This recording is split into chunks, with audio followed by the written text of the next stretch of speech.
All right. Have you done any jokes yet? I noticed some of you ladies looking at the size of my hands, size of my feet. And I don't know if there's any truth in that, ladies, but I've decided I'm not taking any chances. I've started looking for a lady with small hands and small feet.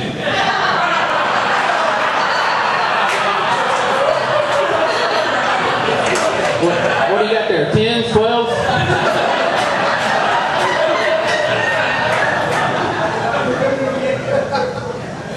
No smoking in the showroom tonight, and I heard a couple of y'all talking about quitting smoking outside. And if you're thinking about quitting smoking, you're never too old. My 86-year-old grandma, she quit smoking the day before yesterday. It's about time, too, because it's just over a week ago when we had her cremated.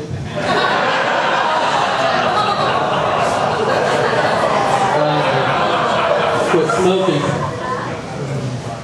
I had to go out and buy the casket for y'all. I'm pretty sure that fella ripped me off on that deal. I got home reading the fine print. Turns out I bought a casket with a lifetime warranty. Here's your casket with a 3-day warranty.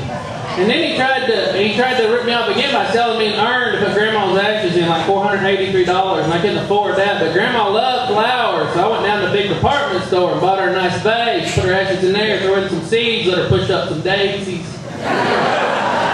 Now I know why they call that place Bed Bath & Beyond.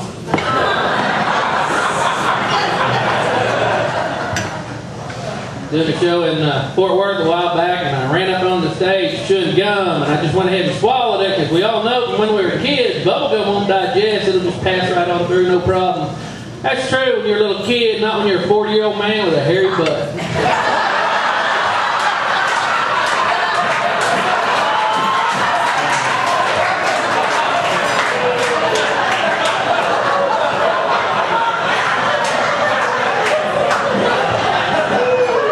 Can't even call your mom when your cheeks are glued together with Super Bubble.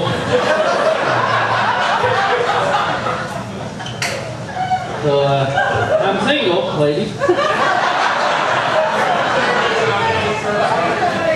I'm divorced, though, and I have a little 7-year-old daughter. And she came home from visitation at her mom's not long ago. She's carrying a little jar and said, "Mom says you curse too much. You need to put a quarter in the jar every time you say curse words. Says you need to learn to use alternative words." I said, "Honey, I believe we can do that. We'll go ahead and start right now. I'm going to go ahead and give you $20, put in your little jar.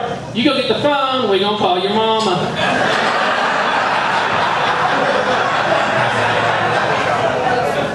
We'll let the female dog go intercourse herself. Sometime when I was still married, my ex-wife, she thought she was pregnant. She was all moping around the house, eating everything in sight and being all crabby. And I didn't think she was pregnant, so I went down the store, got one of those kits, made her pee on the stick. Turns out she was wrong. She was not pregnant. Once again, I was right. She's a fat, lazy bitch.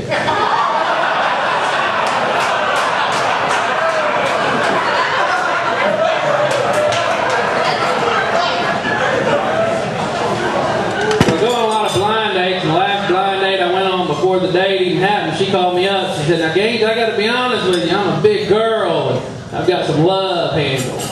And I saw her. I said, "Honey, I got to be honest with you. You got handles in places. I don't need the love." I'm a big guy. I don't walk around calling anybody fat, but I got to tell y'all this. The girl was all rolled up. If it hadn't been for nipples, she wouldn't have known where to put her bra.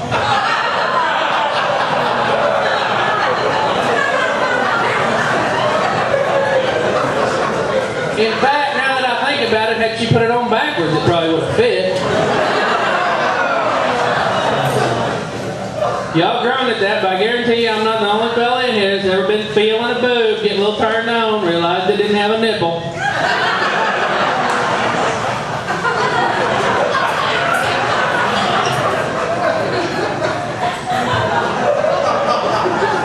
With my real estate lady, she's feeling sorry for me, so she hooked me up with a girl that she advertised as cute and affordable, needs very little TLC, and then they sent me a picture. Y'all, this is a fixer-upper with a bad roof and a big backyard. Needless to say, I was disappointed in my realtor, because she should have known the single fellow was looking for move-in ready with a nice front porch and manicured lawn. They convinced me to go out with her by throwing in incentives like realtors do, but it turns out energy efficient meant free natural gas.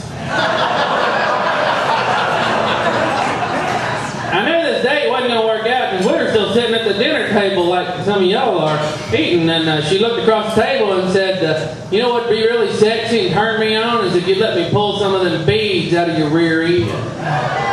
Yeah, at first I too was intrigued, and I hadn't even said nothing. And she reached in her purse and pulled them out, and these weren't little white pearls on a string, y'all, more like cue balls on a rope.